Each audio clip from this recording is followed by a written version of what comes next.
So, tinatanong niya dito sa video ko about Bituon Herbal Oil kung pwede sa goiter. Ano ang goiter? Ang goiter ay paglaki ng thyroid gland na matatagpuan sa liig.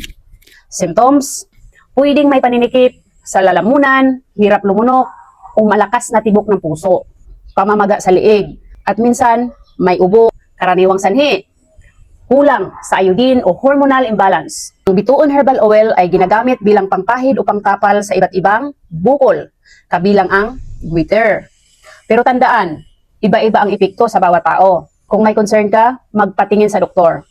Meron tayong dalawang option, Bituon Herbal Oil from Nature's Miracle. Pwede na kayong maka-order sa halagang 100 plus. Available in 30, 60, 100 ml. At meron din itong buy one, take one.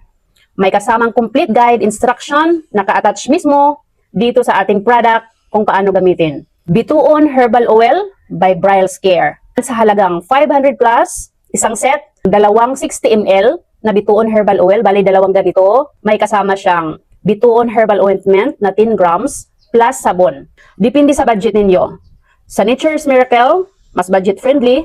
Paalala, ito ay for external use only. Okay, pangpahid or pangtapal. Marami na itong sold item at customers feedback na pwede ninyong tingnan. Sa mga interested, nasa yellow basket.